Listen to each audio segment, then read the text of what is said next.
Hi everyone, my self doctor Jitendra Kumar Saxena.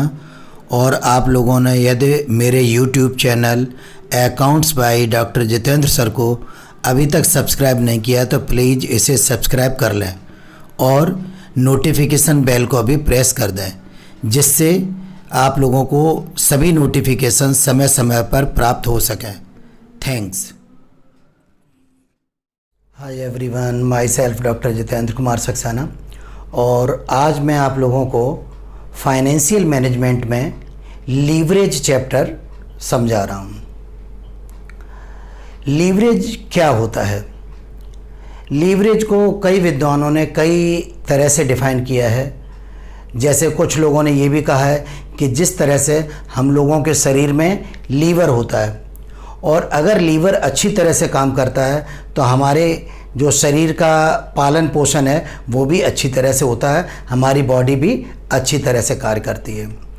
कुछ लोगों ने लीवरेज को जो हमारा जैक वगैरह का जो लीवर होता है उससे कंपेयर किया है। जैसे कि गाड़ियों में जो जैक होता है तो उसमें जो गाड़ी को उठाने वाला जो पार्ट होता है उसे क्या कहते हैं? लीवर कहते हैं। तो 1 टन 2 टन वगैरह की कितनी भारी गाड़ी होती है और जो हमारा लीवर होता है वो आसानी से इतनी भारी गाड़ी को उठा देता है।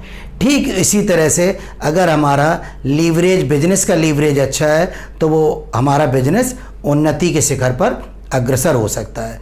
तो लीवरेज के कारण हमारा बिजनेस डिस्टर्ब भी हो जाता है और उन्नति के शिखर पर भी पहुंच जाता है। लीवरेज पर generally fixed cost, variable cost और सेल का बहुत बड़ा प्रभाव पड़ता है। तो there are 3 types of leverage. Leverage को हिंदी में उत्तोलक कहा गया है।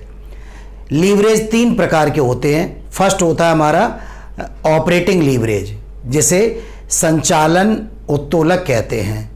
दूसरा होता है हमारा फाइनेंशियल लीवरेज और तीसरा होता है हमारा कंबाइंड लीवरेज। तो आज इस वीडियो में हम चर्चा करेंगे डिटेल में ऑपरेटिंग लीवरेज की। तो सबसे पहले हम लोग कैलकुलेट करेंगे कि जो हमारा ऑपरेटिंग लीवरेज कैलकुलेट करने के लिए किन किन टर्म की ज़रूरत पड़ती है और उस टर्म को हम किस तरह से कैलकुलेट करेंगे। तो आइए देखते हैं। सबसे पहले बिजनेस की हमने ले ली सेल्स।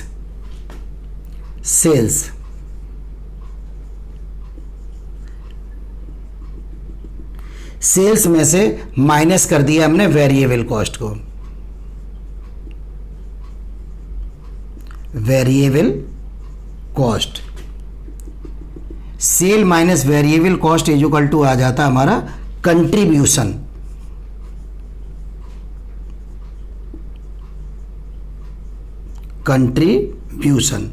कंट्रीब्यूशन में से हम फिक्स्ड कॉस्ट माइनस कर देते हैं। Fixed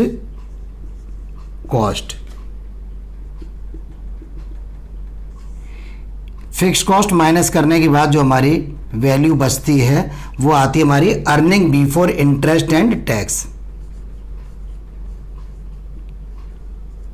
earning before interest and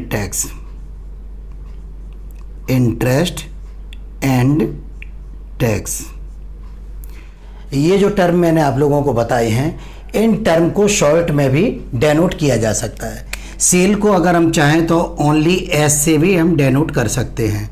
variable cost को केवल वी से डेनोट भी कर सकते हैं और वीसी से भी डेनोट कर सकते हैं। इसके बाद ये कंट्रीब्यूशन है तो कंट्रीब्यूशन को हम ओनली सी से डेनोट कर सकते हैं। फिक्स्ड कॉस्ट को ओनली एफ से भी कर सकते हैं या एफ सी से भी कर सकते हैं। इसी तरह से earning before interest and tax को EBIT से डेनोट कर सकते हैं। तो इस तरह से हम लोगों के जो ऑपरेटिंग लीवरेज में इतने टर्म जो है वो यूज होंगे। इतने टर्म यूज होने के बाद हम उस ऑपरेटिंग लीवरेज का फॉर्मूला लगा देंगे। तो ऑपरेटिंग लीवरेज का हमारा फॉर्मूला होता है, तो ये टर्म आप लोगों के क्लियर हो गए। सेल यानी क्वांटिटी इनटू रेट या प्राइस का मल्टीप्लाई करके यहाँ पर सेल आ जाएगी। ठीक है, अगर चाहे तो हम यहाँ पर क्वांटिटी इनटू रेट यानी सेल आ जाएगी हमारी, और यहाँ पर quantity into V, variable cost per unit अगर हमारी दी हुई है, वी पर यूनिट, बी पर यूनिट अगर दी हुई है तो ये मल्टीप्लाई करके निकाल देंगे। उसके बाद ये कंट्रीब्यूशन हमारा आ जाएगा, फिक्स्ड कॉस्ट आ जाएगी और ये आ जाएगा। तो इतने टर्म कैलकुलेट करने के बाद फिर हम फॉर्मूला लगा देंगे। फॉर्मूला हमारा क्या होता है, operating leverage is equal two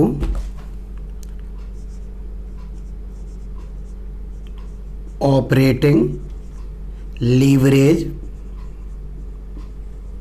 is equal to contribution upon EBIT,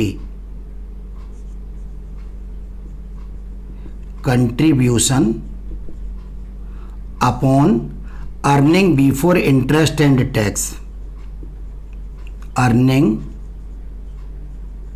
before interest and tax. Short में अगर हम लिखना चाहें तो OL is equal to C upon EBIT। OL operating leverage is equal to C यानी कंट्रीब्यूशन और earning before interest and tax. तो चाहे तो हम ये यहाँ पर फुल फॉर्म में फॉर्मूला लिख सकते हैं या यहाँ पर शॉर्ट फॉर्म में लिख सकते हैं। अब इसके बाद degree of operating leverage, degree of operating leverage, operating leverage is equal to percentage change in EBIT upon percentage change in sales, percentage change in sales. तो ऑपरेटिंग लीवरेज में हमारा ऑपरेटिंग लीवरेज कैलकुलेट करने के लिए ये वाला formula apply करेंगे। और अगर क्वेश्चन में डिग्री ऑफ ऑपरेटिंग लीवरेज पूछा गया है तो percentage change in EBIT upon percentage change in sales, दो पीरियड की यानी हमें सेल भी दी होगी और सेल का पूरा structure, variable cost, fixed cost वगैरह दी होगी। तो जो अभी हमने इससे पहले आप लोगों को निकाल के जो दिखाया था वो दो स्टेटमेंट बनाए जाएंगे। पहले प्रेजेंट स्टेटमेंट बनेगा, उसके बाद में सेकंड प्रपोज स्टेटमेंट बनेगा और उसके बाद हम कंपेयर कर लेंगे कि हमारी EBIT कितनी कम हो रही है या कितने ज़्यादा हो रही है। उसके बाद में सेल को हम कंपेयर कर लेंगे कि सेल हमारी कितनी कम हो रही है या कितनी ज़्यादा हो रही है। तो इस तरह से अगर हमारी सेल बढ़ रही होगी तो EBIT भी हमारी बढ़ रही होगी, बीइंग अदर थिंग्स इक्वल, और अगर हमारी सेल कम हो रही होगी तो EBIT भी हमारी कम हो रही होगी। तो जो भी वैल्यू हमारी बढ़ रही होती है उसे हम जो प्रीवियस ईयर की वैल्यू होगी उसी पर कैलकुलेट करेंगे परसेंटेज के पर्पज से। उसी तरह से EBIT हमारी जो भी कम हो रही है या बढ़ रही है तो उसे भी हम प्रीवियस ईयर की जो भी वैल्यू होगी उस पर कैलकुलेट करेंगे। फॉर एग्जांपल अगर हमारी EBIT प्रेजेंट में 50 रुपये है और उसके बाद में प्रपोज नेक्स्ट ईयर हो जाती है 75 रुपीज़ हो जाती है, 75 रुपये हो जाती है, तो यहाँ पर EBIT कितनी चेंज हुई है, 25 रुपये चेंज हुई है, जो कि कितने पर, प्रीवियस ईयर यानी 50 रुपये पर। तो 25 अपॉन 50 इंटू 100 50% निकल के आ जाएगा। उसी तरह से सपोज सेल हमारी थी 500 रुपये की थी और 500 रुपये से सेल हो गई हमारी 600 रुपये की हो गई, तो सेल हमारी कितनी चेंज हुई, 100 रुपये। कितने रुपए पर चेंज हुई, 500 रुपये पर चेंज हुई है। तो 100 upon 500 into 100 is equal to 20% percentage change in sales आ जाएगा। तो जो भी प्रेजेंट में से प्रपोज्ड जो है जो चेंज निकाल लेंगे और अपॉन में प्रीवियस ईयर वाली फिगर हम रख देंगे और इंटू 100 करके परसेंटेज चेंज इन EBIT और परसेंटेज चेंज इन सेल्स को कैलकुलेट कर लेंगे। अब इन दोनों फॉर्मूलों को अप्लाई करने के पर्पज से हम एक एग्जाम्पल मान के चलते हैं जो इन दोनों फॉर्मूलों को प्रूव कर देगा। तो आइए ऑपरेटिंग लीवरेज के फॉर्मूले को समझने के लिए इस एग्जाम्पल को एज्यूम करके चलते हैं। Naman sells its product for ₹100 per unit, its variable cost ₹50 per unit and fixed cost ₹25,000 per year. Show the various level of EBIT that would result from sale of first 1000 unit, second 1250 units and third 750 unit. तो अब हम लोग इसका statement बना लेंगे। तो statement हमारा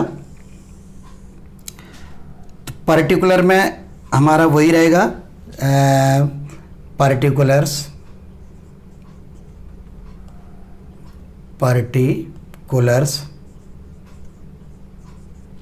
उसके बाद में first case, second case and third case.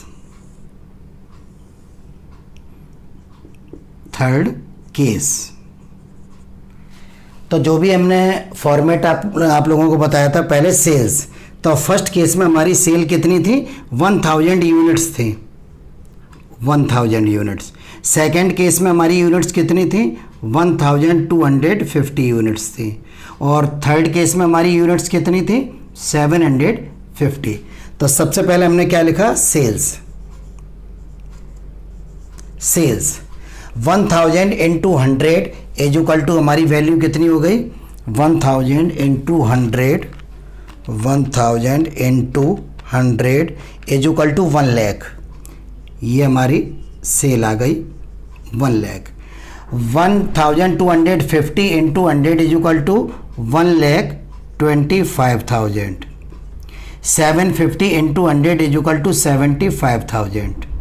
ये वैल्यू हमारी किस चीज़ की आ गई, सेल की आ गई। Quantity into rate per unit is equal to sale minus variable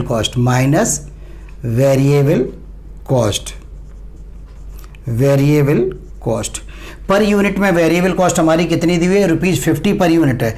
तो 50 into 1000 is equal to 50,000।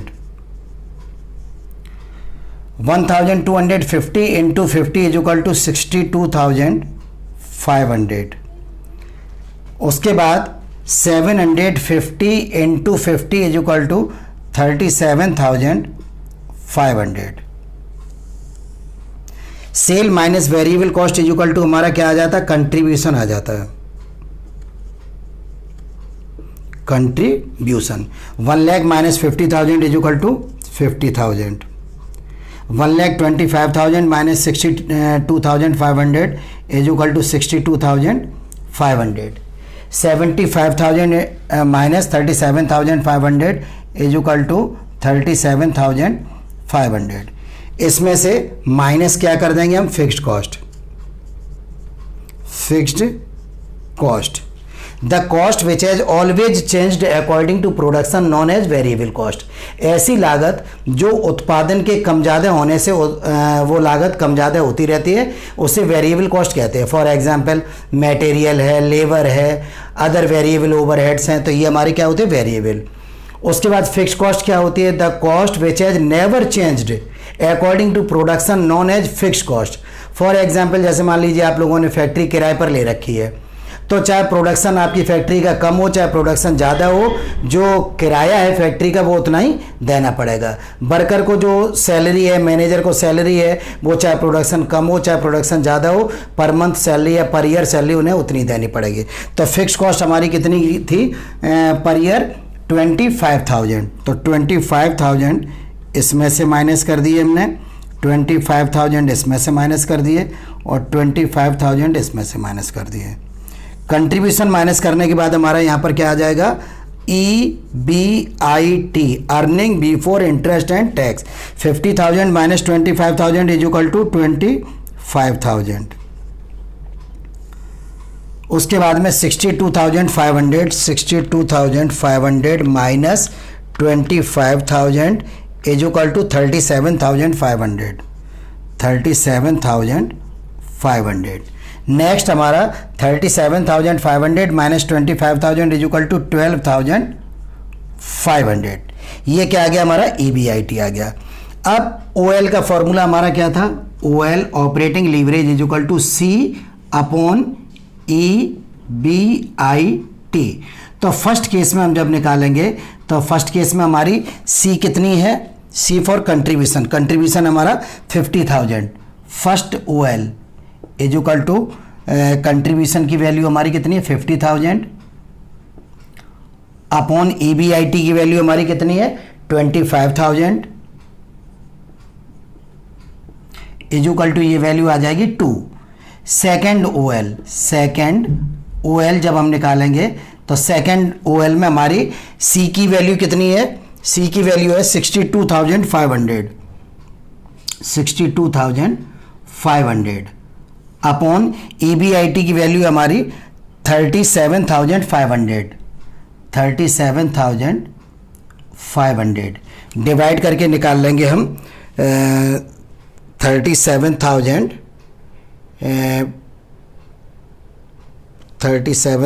C 62,500 minus वो डिवाइडेड बाई 37,500 इक्वल टू 1.666 और ये आ गया हमारा, तो ये वैल्यू आ गई हमारी 1.67 कहलाएगी, 1.67।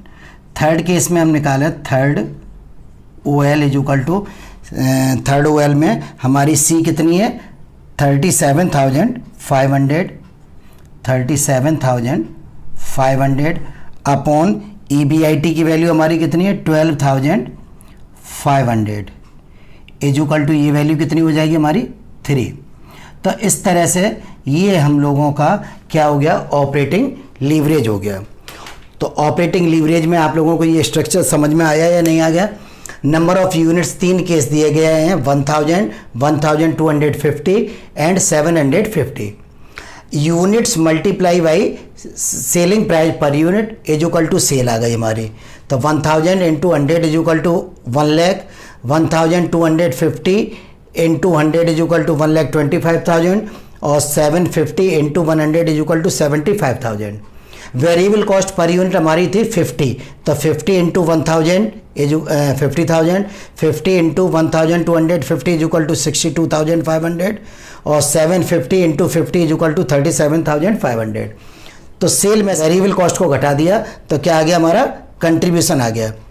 अब कंट्रीब्यूशन में से हम लोगों को फिक्स कॉस्ट गिवन है 25,000 पर ईयर, तो फिक्स कॉस्ट घटा दिए तो ये हमारी क्या आ गई, earning before interest and tax. इसके बाद हम लोग फॉर्मूले में इस वैल्यू को पुट कर देंगे, operating leverage is equal to C upon EBIT। तो फर्स्ट केस में हमारी C कितनी थी 50,000 और EBIT था हमारा 25,000, तो 50,000 अपॉन 25,000 इज इक्वल टू 2 हो गया। सेकेंड केस में हमारी C कितनी थी 62,500 और अपॉन EBIT की वैल्यू 37,500, तो 1.666 आ रहा, तो 1.67 कर लेंगे यहाँ पर। नेक्स्ट केस में हमारी C की वैल्यू है 37,500 divided by EBIT 12,500 is equal to 3। तो इस तरह से ये हमारी आ गई ऑपरेटिंग लीवरेज। अब अगर हम लोग डिग्री ऑफ ऑपरेटिंग लीवरेज निकालना चाहते हैं, ये चीज़ आप लोगों के क्लियर हो गई या नहीं हो गई। अब अगर हम लोग डिग्री ऑफ ऑपरेटिंग लीवरेज निकालना चाहते हैं तो उसका फॉर्मूला अभी हमने आप लोगों को क्या लिखाया था, परसेंटेज चेंज इन EBIT। अब EBIT आप लोग देखते चलें कि यहाँ पर 25,000 से EBIT 37,500 हो गई है, तो कितना चेंज हुआ है इसमें 12,500 का। किस पर चेंज हुआ है 25,000 पर। तो ये OL इरेज कर दें, अगर OL क्लियर हो गया हो आप लोगों को तो OL को हम रफ कर दें। तो OL को हम लोग रफ किए दे रहे हैं, बताइए, या क्वेश्चन को रफ कर दें, या चलिए क्वेश्चन को ही अब हम लोग रफ किए दे रहे हैं। क्वेश्चन को अगर रफ किए दे रहे हैं यहाँ पर हम,